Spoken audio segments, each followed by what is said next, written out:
Hello friends, इस video में हम बात करेंगे ट्रांसपिरेशन पुल के बारे में कि ट्रांसपिरेशन पुल क्या होता है। PULL पुल, ट्रांसपिरेशन पुल। तो ट्रांसपिरेशन के बारे में हम जानते हैं कि ट्रांसपिरेशन ये होता है कि प्लांट जो होता है उसमें से जो उसके अंदर वाटर होता है वो वाटर वेपर बन के फिर जो स्टोमेटा है उसके थ्रू निकलता है या लेंटिकल्स के थ्रू निकलता है। मेन तो स्टोमेटा की ही बात होगी कि स्टोमेटा के थ्रू निकलता है, वो उसी को ट्रांसपिरेशन कहा जाता है। तो ये तो हो गया ट्रांसपिरेशन। अब प्लांट वाटर लेता कैसे? प्लांट इस तरह से वाटर लेता है कि जो सॉइल में वाटर होता है उसको रूट से प्लांट एब्जॉर्ब करता है और फिर वो स्टेम और फिर उसके बाद लीफ तक के पहुंचता है। और लीफ में फोटोसिंथेसिस में वाटर यूज होता है और बाकी जो वाटर होता है वो ट्रांसपिरेशन के थ्रू बाहर निकाल दिया जाता है। तो ये जो प्लांट में वाटर ऊपर की तरफ जाता है जो रूट से और स्टेम होते हुए और लीफ तक के जाता है, तो इसमें किसी तरह का कोई कुछ बायोलॉजिकल प्रोसेस नहीं होता, किसी तरह की कोई एनर्जी नहीं लगती। जिस तरह से जो फ्लोएम में ये तो सारा कुछ जाइलम में होता है, जो वाटर और मिनरल्स सॉइल से ऊपर जाता है रूट के थ्रू, ये तो जाइलम में होता है। और जब फूड मटेरियल पूरी बॉडी में जाता है तो वो फ्लोएम के थ्रू होता है। जो फ्लोएम के थ्रू फूड मटेरियल सप्लाई होता है तो उसमें तो एनर्जी लगती है, वो एक बायोलॉजिकल प्रोसेस हो जाता है, उसमें एनर्जी लगती है। लेकिन यहाँ पर जो जाइलम में वाटर जाता है नीचे से ऊपर की तरफ, जो कि सॉइल से वाटर लेता है रूट और वो स्टेम होते हुए और फिर वो लीफ तक के पहुँचाता है, तो इसमें किसी तरह की कोई प्लांट को अपनी एनर्जी नहीं लगानी पड़ती। तो ये एक फिजिकल प्रोसेस हो जाता है।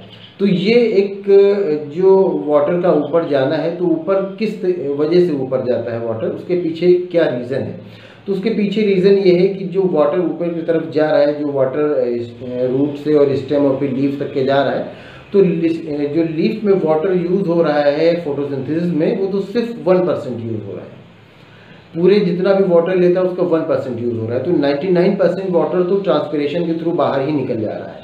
तो ट्रांसपिरेशन के थ्रू जो बाहर निकल जा रहा है वाटर, तो इसी वजह से जब ट्रांसपिरेशन के थ्रू बाहर वाटर निकलता है, वाटर वेपर बन के निकलता है, तो क्या होता है कि ऊपर का जो प्रेशर है वो लो हो जाता है, नीचे से प्रेशर हाई होता है, तो वो ऊपर की तरफ जो वाटर है वो ऊपर की तरफ बढ़ता है। तो ये जो ट्रांसपिरेशन की वजह से जो एक खिंचाव बनता है, जिसकी वजह से वाटर नीचे से ऊपर की तरफ खींच रहा है, इसी को ट्रांसपिरेशन पुल कहा जाता है। PULL पुल, पुल मीन्स खींचना, इसी को ट्रांसपिरेशन पुल कहा जाता है, क्योंकि ये सारा कुछ ट्रांसपिरेशन की वजह से ही हो रहा है।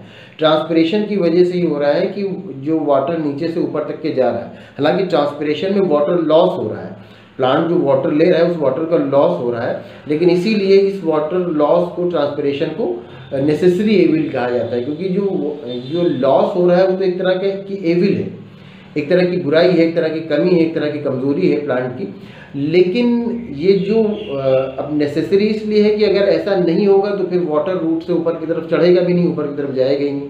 क्योंकि जो फोटोसिंथेसिस के लिए वाटर की जितनी नीड है वो तो वाटर जितना ले रहा है उसका 1% की नीड है, और बाकी जो ये वाटर खींच रहा है ऊपर की तरफ वो इसी इसी ट्रांसपिरेशन की वजह से ही खींच रहा है। क्योंकि ट्रांसपिरेशन की वजह से पानी ऊपर की तरफ जा रहा है, ऊपर की तरफ वाटर की कमी हो जा रही है, ट्रांसपिरेशन की वजह से वाटर की ऊपर कमी हो जाती है और ऊपर जो वाटर की कमी को पूरा करने के लिए नीचे से वाटर पहुंच जाता है। तो इसी को ट्रांसपिरेशन पुल कहा जाता है, ट्रांसपिरेशन PULL पुल, खींचना। तो इसीलिए ट्रांसपिरेशन भी प्लांट में बहुत ज़रूरी होता है। फोटोसिंथेसिस तो खैर ज़रूरी है ही है, फोटोसिंथेसिस में जो वाटर यूज़ होता है, लेकिन ट्रांसपिरेशन की वजह से ही फिर नीचे से ऊपर वाटर पहुंचता है और फिर वो वाटर फोटोसिंथेसिस के लिए भी पहुंचता है, जो कि 1% वाटर यूज़ करता है, बाकी 99% ट्रांसपिरेशन में वो वाटर बाहर निकल जाता है।